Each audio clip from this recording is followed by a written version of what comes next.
أشهد أن لا إله إلا الله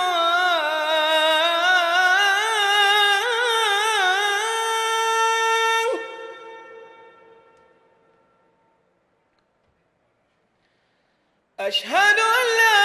إله إلا الله نستعينه ونستغفره ونعوذ بالله من شرور أنفسنا ومن سيئات أعمالنا من يهده الله فلا مضل له ومن يضلل فلا هادي له وأشهد أن لا إله إلا الله وأشهد أن محمدًا عبده ورسوله يا أيها الذين آمنوا اتقوا الله حق تقاته ولا تموتن إلا وأنتم مسلمون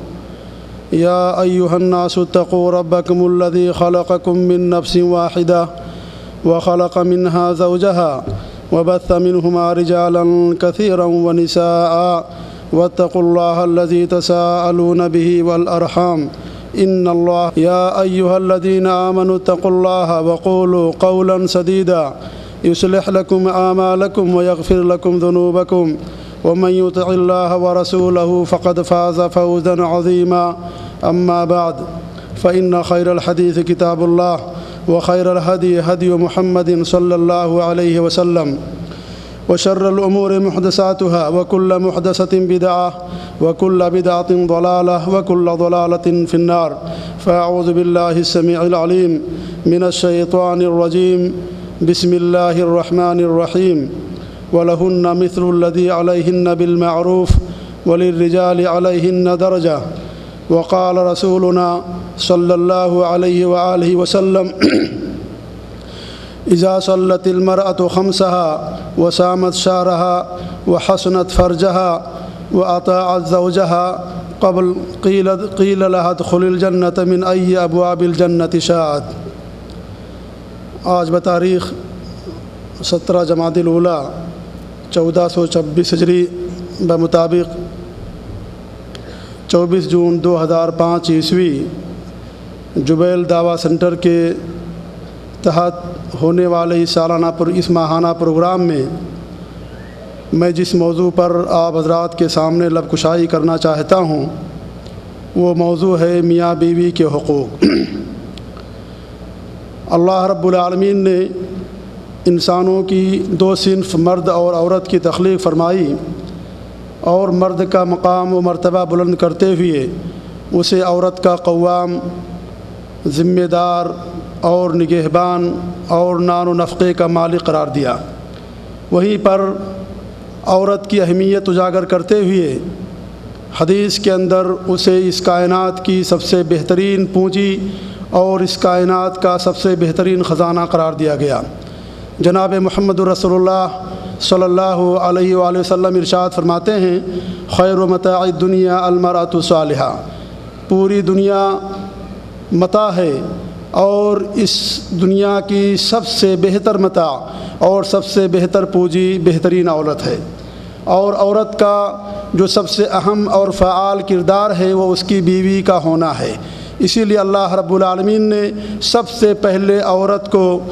اور اس صنف نازک کو بیوی کی شکل میں حضرت آدم علیہ السلام کے لیے پیدا کیا، جس سے یہ بات ثابت ہوتی ہے کہ اس کائنات میں عورت کا جو سب سے اہم کردار ہے اس کی بیوی کا ہونا ہے۔ اللہ رب العالمین نے ان دونوں صنف کو، مرد اور عورت کو، نکاح جیسے مقدس رشتے سے جوڑ دیا، اور اللہ رب العالمین نے ارشاد فرمایا وَمِنْ آيَاتِهِ أَنْ خَلَقَ لَكُم مِّنْ أَنفُسِكُمْ أَزْوَاجًا لِتَسْكُنُوا إِلَيْهَا وَجَعَلَ بَيْنَكُم مَّوَدَّةً وَرَحْمَةً إِنَّ فِي ذَلِكَ لَآيَاتٍ لِقَوْمٍ يَتَفَكَّرُونَ۔ اللہ رب العالمین کی نشانیوں میں سے یہ بھی ایک نشانی ہے کہ اس نے تمہارے ہی نفسوں سے، تم سے ہی بیویوں کو پیدا کیا،